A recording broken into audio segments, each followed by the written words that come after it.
Bonjour, bienvenue à votre émission La Victoire de l'amour. J'espère que vous allez bien cette belle journée. Aujourd'hui, j'ai la joie de recevoir Éric Rémy, qui a été journaliste culturel. Ça va être une belle entrevue. En chanson, le retour, à votre demande d'ailleurs, le retour de Marie-Chantal Toupin, qui nous fait la si belle chanson La Voix du bon Dieu. L'homélie avec le bon père Michel-Marie de Paris, la chronique de Martin Larocque. Je suis Sylvain Charon.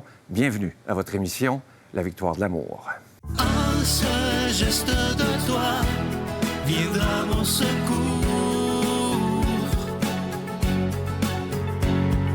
Viens semer dans mon âme le grain de l'amour. Je traverse un désert et je meurs de soif. Montre-moi le mystère qui garde la foi. Cher Éric, très content de te revoir. Il me semble que ça fait très longtemps. Ça fait en effet très longtemps. Très longtemps. Et je disais justement, avant qu'on commence l'émission, à quel point tu dégages une grande sérénité, et je voulais que le public le sache. Là, on va reculer très loin dans le temps, parce que je veux en arriver à autre chose après. À 24 ans, tu fais une tentative de suicide. C'est vrai. Qu'est-ce qui fait que c'est une chanson qui t'a sauvé? Écoute, moi, je pense que Dieu m'a toujours protégé. Il m'a envoyé les gens que j'avais besoin d'avoir au moment où je vivais des moments difficiles dans ma vie. Puis, écoute, je ne peux voir que cette expérience-là comme étant, je dirais, la main de Dieu, là, d'une certaine façon. Il y a quelqu'un qui ne voulait pas que je passe à l'acte à ce moment-là. T'sais. Alors, c'est une chanson, je suis dans mon auto, je suis en train de m'asphyxier. C'est Hold On Tight to Your Dreams de Electric Light Orchestra. Et cette chanson-là, on la jouait pas, moi, à la station de radio où je travaillais à cette époque-là. Et si je l'avais pas entendue, j'aurais pas eu ce moment de lucidité qui me dirait que ça n'a pas de sens, ce que tu es en train de faire. Je venais d'avoir à peine 24 ans. Ça me dit, écoute, tu vas faire de la peine à ton père, tu vas faire de la peine à ta mère, à ta sœur, à tes amis, à tout ça. Et c'est là que, finalement, j'ai ouvert la portière de l'auto, j'ai vomi, j'ai pleuré, j'ai appelé mon père, j'ai demandé de l'aide et je ne suis pas passé finalement à l'acte complètement, oui. Qu'est-ce qui fait qu'un jour, tu es tombé dans cet enfer de l'alcoolisme? Ben, Comment t'en es arrivé là? Ça passe par la drogue, en fait. Puis, tu sais, c'était le fun à l'époque. Fumer un petit joint tranquille, le petit joint de Québécois à l'époque. Puis, ça a escaladé, tu sais. Puis, moi, j'étais, je te dirais, un produit des années 80 où la drogue avait pris beaucoup de place dans les divertissements, tu sais, c'était un lubrifiant social, on va dire. Et à ce moment-là, je me suis fait prendre un peu par ça. Et, tu sais, d'une petite consommation pour me distraire est devenu, à un moment donné, quelque chose qui était habituel et quotidien, tu sais. Et c'est ça. Ça a été, je te dirais, l'une de mes grandes batailles dans ma vie. Et est-ce que c'était, tu es bien à l'aise d'y répondre, est-ce que c'était un peu le milieu artistique à l'époque, ça? Ben oui, tu sais, parce qu'on parle quand même de cocaïne, là, à ce moment-là, ce que je consommais. J'étais très bien vu, même. Ah oui? Jusqu'à une certaine limite. Jusqu'à un certain point, on pouvait en avoir. C'était pas abordable, mais c'était quand même assez accessible. Quand tu as mis les genoux à terre? C'était à 57 ans, je crois. Bien, c'est arrivé à plusieurs reprises dans ma vie. Tu sais, j'en ai eu des épreuves, tu sais. Puis, mais réellement, puis on va parler plus d'alcool à ce moment-là. Je buvais, tu sais, je m'auto-médicamentais d'une certaine façon. Je travaillais très fort, puis le soir, je me récompensais. Comme beaucoup de gens le font, d'ailleurs. Je me suis aperçu de ça après. Tu sais, un petit verre de vin le soir avec ma conjointe, un verre, 2 verres, 3 verres, une bouteille, 2 bouteilles, 3 bouteilles, un vignier. Le vignier, c'est assez terrible parce que tu ne le vois pas descendre, tu comprends? Et je me suis, donc, un jour, je me suis vu, puis j'ai fait, bon, mais je suis pris. Je suis vraiment devenu un alcoolique à force de prendre de l'alcool. Et c'était pas ça mon choix, tu sais, dans la vie. Puis moi, j'ai eu un père biologique que j'ai connu beaucoup plus tard dans ma vie, qui est mort d'alcoolisme à l'âge de 63 ans. Donc, je savais où le chemin allait me mener et je voulais pas y aller. Je voulais pas mourir de ça. Et t'en es arrivé comment à t'en sortir?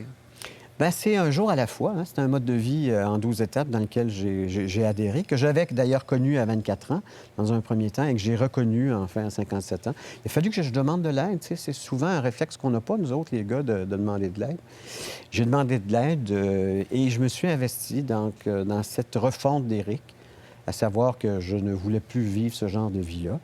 Et ça a été, je te dirais, ça a été un long chemin. mais qui m'a amené là où je suis aujourd'hui. Tu sais, si tu parles de ma sérénité, c'est une belle qualité que d'être serein. Mais tu sais, moi, je dis que je suis choyé, aimé et utile aussi. Tu sais.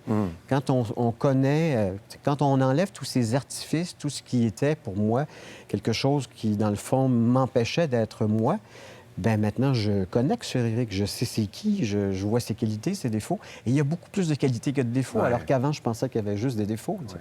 C'est quoi la différence quand tu fais une relecture de ta vie Oui. entre le Éric de l'époque Oui. et Éric d'aujourd'hui? Ben, il est beaucoup plus généreux. Tu sais, quand on est dans le travail puis qu'on ne vise que la réussite, parce que c'était ça. Moi, j'avais mon père qui avait travaillé avant moi. Il me faisait beaucoup d'ombre, hein, tu sais, d'une Oui, certaine façon. Édouard Rémy, vous Édouard savez, Rémy, sûrement. c'est ça. Et il a fallu que je travaille très, très fort.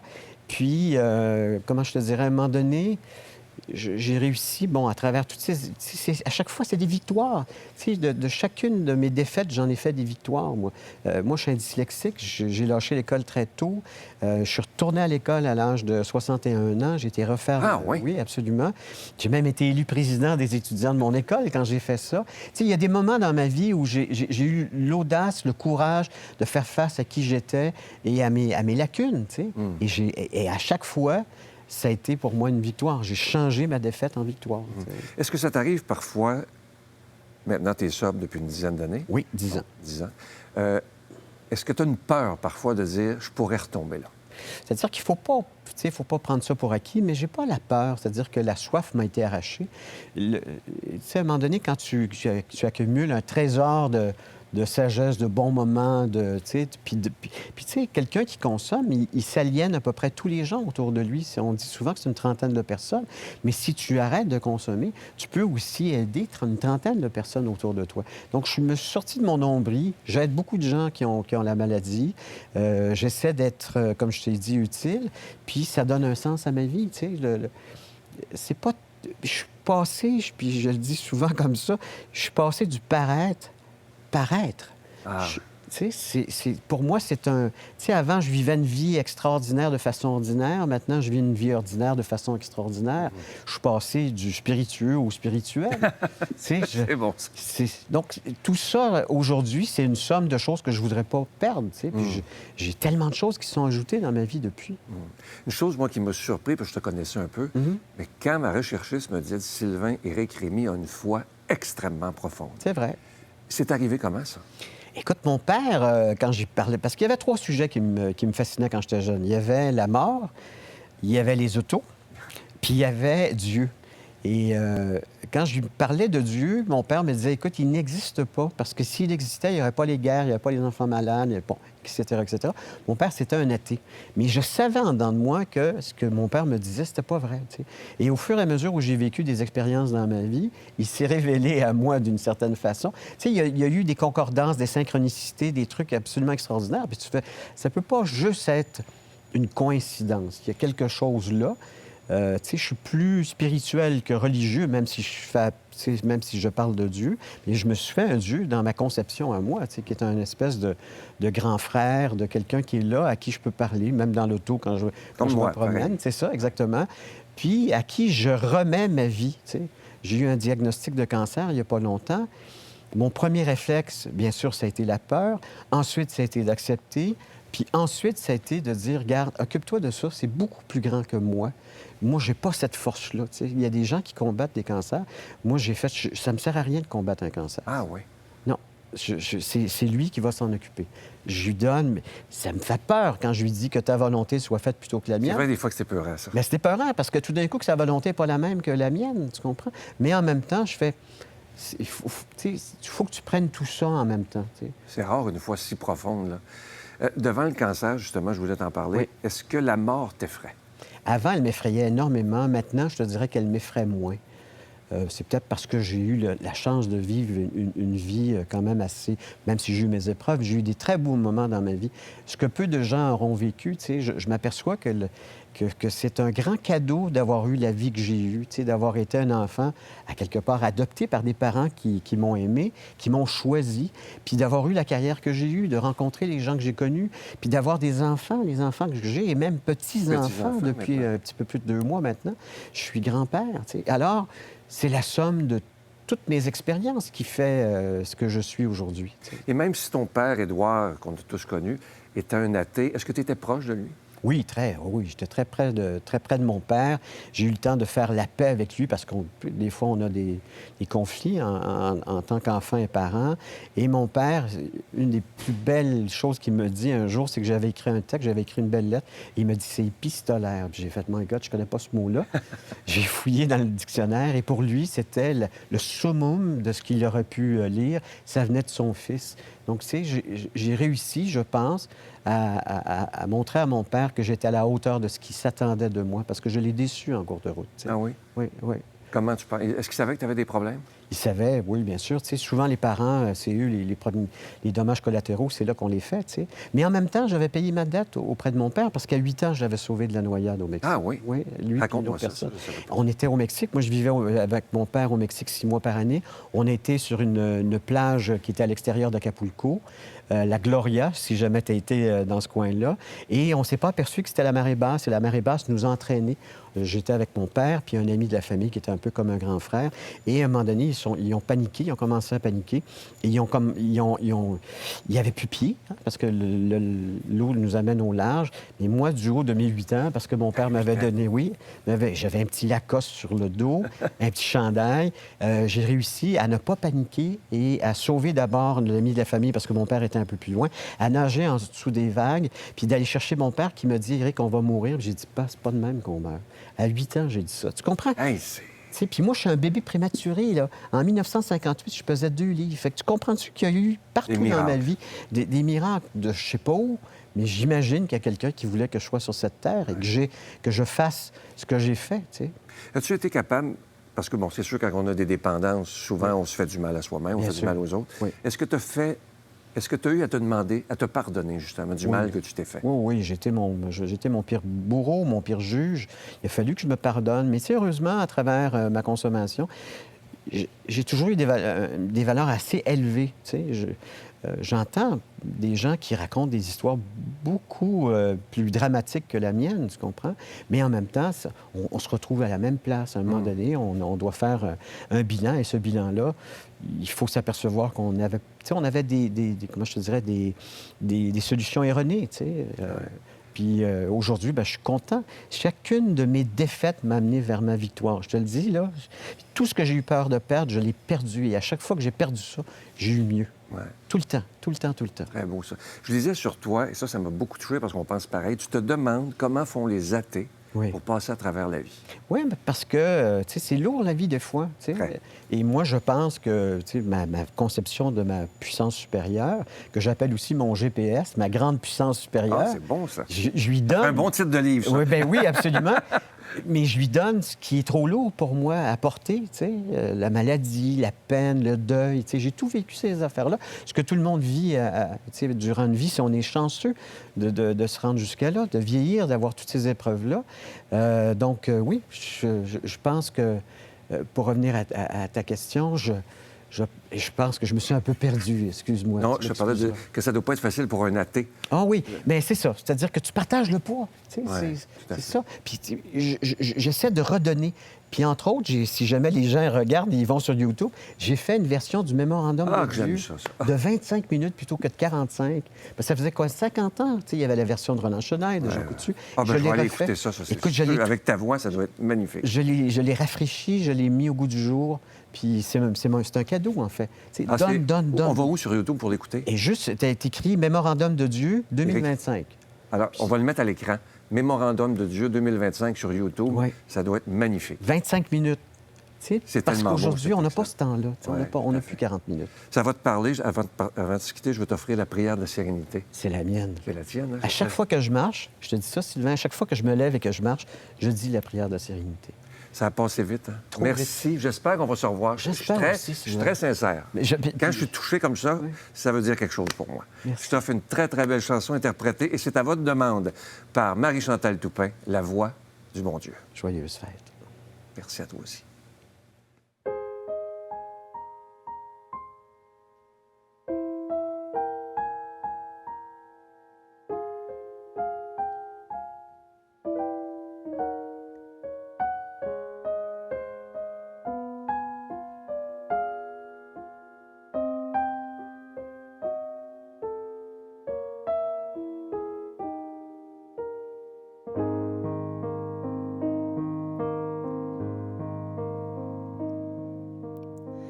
les mots pour consoler, les mots pour l'amitié, ils sont encore plus beaux quand on peut les chanter.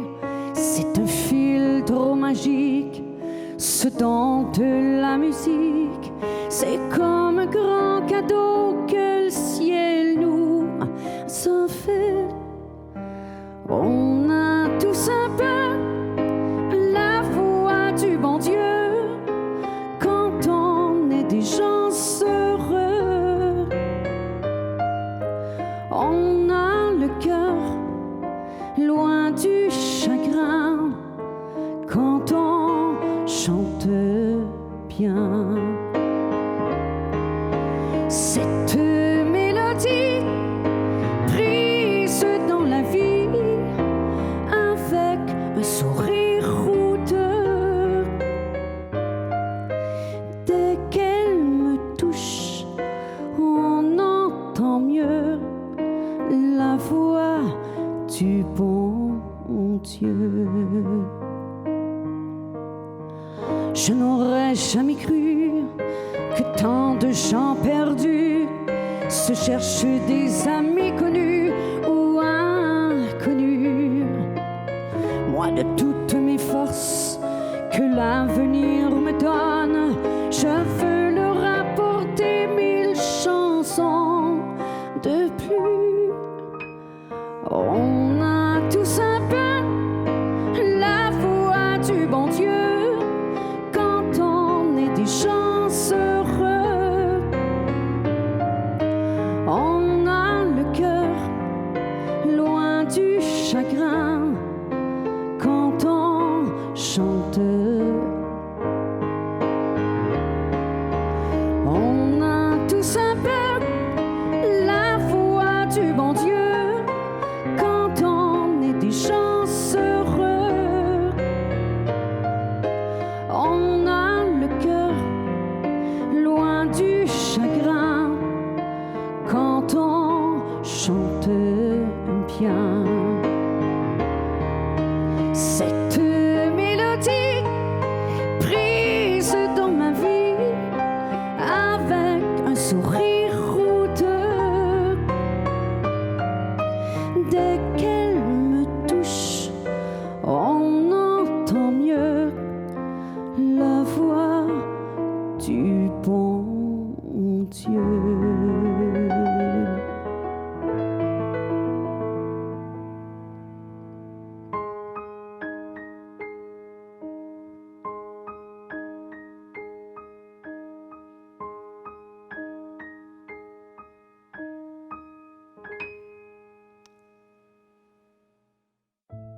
Notre Père qui es aux cieux, que ton nom soit sanctifié, que ton règne vienne, que ta volonté soit faite sur la terre comme au ciel. Donne-nous aujourd'hui notre pain de ce jour. Pardonne-nous nos offenses, comme nous pardonnons aussi à ceux qui nous ont offensés. Et ne nous laisse pas entrer en tentation, mais délivre-nous du mal, car c'est à toi qu'appartiennent le règne, la puissance et la gloire pour les siècles des siècles. Amen. Joignez-vous à la Victoire de l'amour pour une retraite spirituelle inoubliable du 15 au 17 mai 2026, placée sous le thème Célébrons la vie. Vivez des temps de prière, d'enseignement et de partage avec le Père Gauthier, Martin Larocque, Chantal Lacroix, Jessica Poulain, Miguel Padilla et Sylvain. Ne manquez pas le spectacle spécial de Guylaine Tanguay au magnifique domaine Château-Bromont, un cadre idéal pour se ressourcer. Réservation information 514-523-4433 ou sans frais 1-888-811-92-91. Ensemble, célébrons la vie.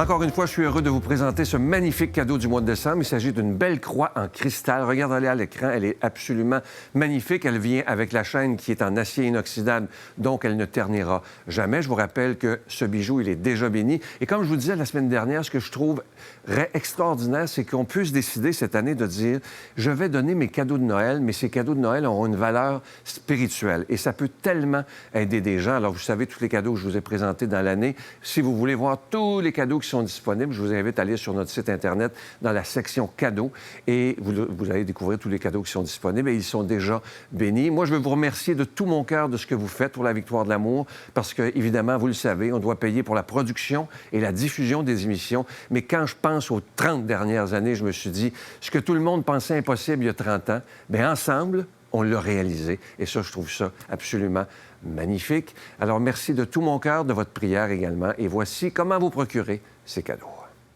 Par la poste à la Victoire de l'amour, casier postal 120, succursale Boucherville à Boucherville, le J4B 5E6. Ou par téléphone, par carte de crédit, du lundi au jeudi, de 8h à 17h, au 514-523-4433, ou à notre numéro sans frais, le 1-888-811-9291.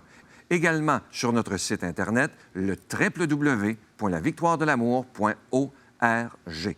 Avec votre don, vous recevrez aussi un reçu pour fin d'impôt. Merci de donner des mains à la Providence. Merci d'investir dans votre foi. Mon Dieu, donnez-moi la sérénité d'accepter les choses que je ne peux changer, le courage de changer les choses que je peux et la sagesse d'en connaître la différence. Amen.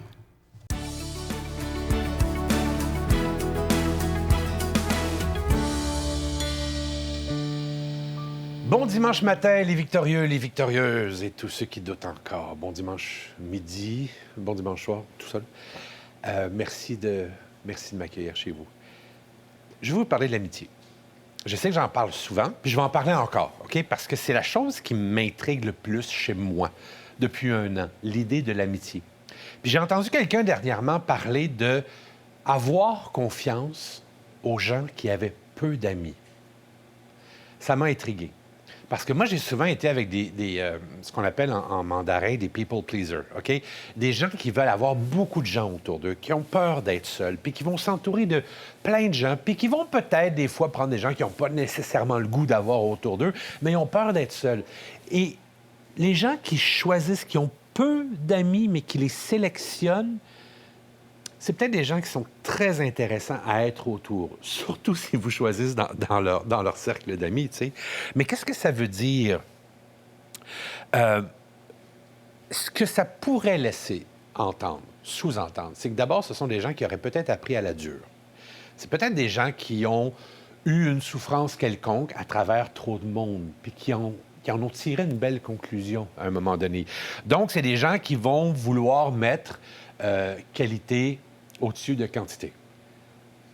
Ça, c'est très intéressant quand c'est le temps de choisir les amis, tu sais. On n'a pas besoin d'une foule pour se sentir fort, encore moins pour se sentir confiant. On n'a pas besoin d'une foule, sachant que la confiance vient de l'intérieur, mais c'est le fun des fois de valider avec quelqu'un qu'on aime, tu sais. Et puisque la confiance vient de l'intérieur, on n'a plus besoin de la faire valider de façon éphémère, très souvent par l'extérieur. C'est quelqu'un qui aime marcher seul. J'ai découvert ça dernièrement. Je suis parti en voyage, puis je marchais seul, puis il y a eu des moments où j'étais bien. Je me suis dit, ah mon Dieu, je suis complet avec moi-même. Ça n'exclut pas que j'ai le goût d'avoir des gens autour de moi, ça n'exclut pas que pendant le voyage, j'aurais aimé ça avoir des amis. Mais tout à coup, j'étais complet avec moi-même, puis ça m'a touché. Parce que faut pas oublier que tous ceux qui respectent pas qui vous êtes ont souvent leur propre agenda avec vous. Puis eux pensent pas que vous en valez la peine.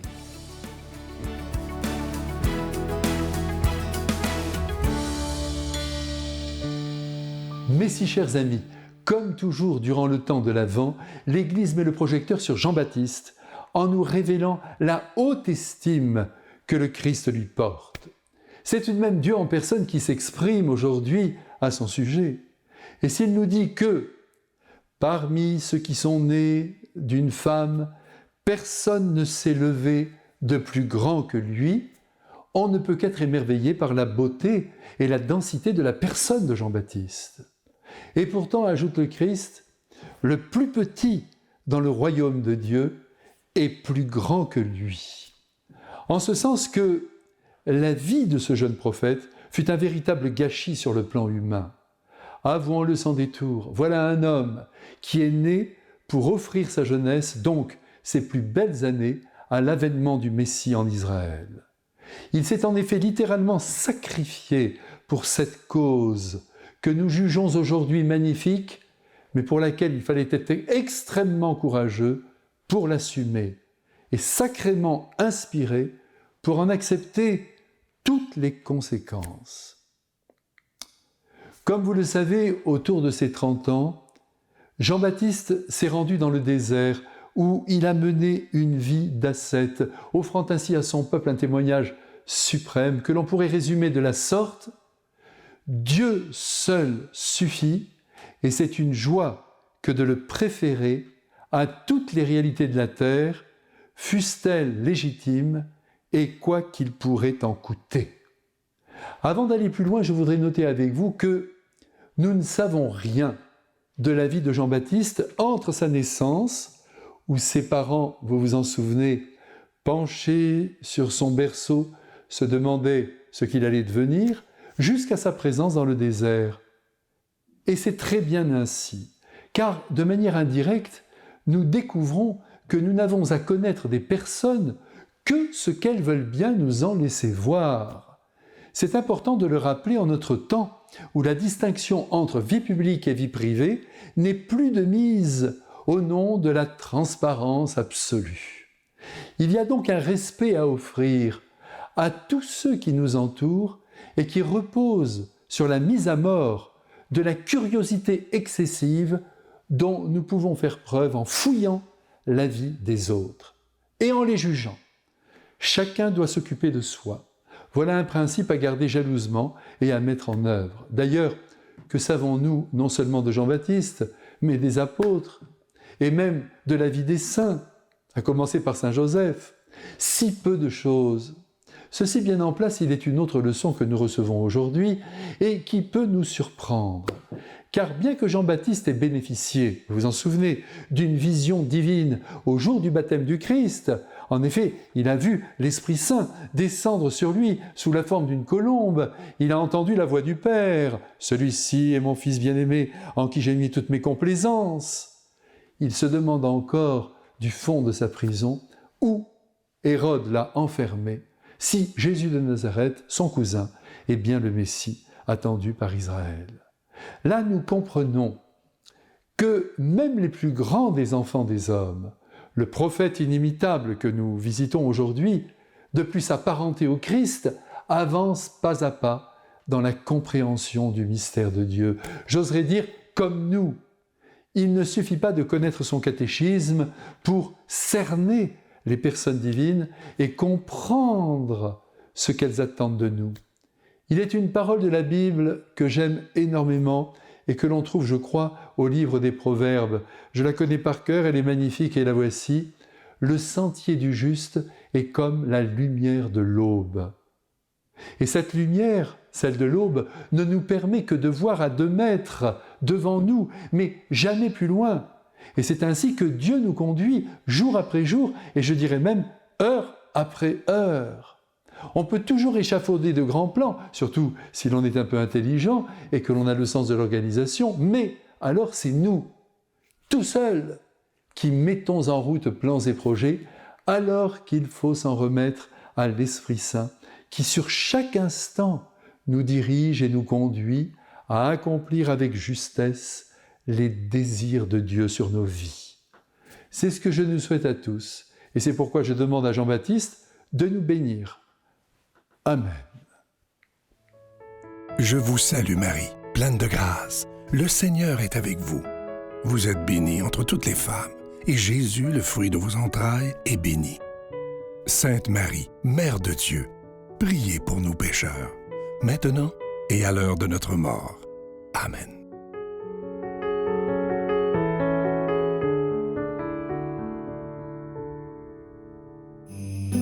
Nous remercions Signé Guillet, Atelier Floral, pour la conception et l'aménagement festif de notre décor. Signé Guillet vous souhaite de joyeuses fêtes. Tous les invités me touchent, mais je dois dire qu'Éric, son témoignage m'a touché énormément. Je vous souhaite une belle préparation pour Noël. À demain. Bye.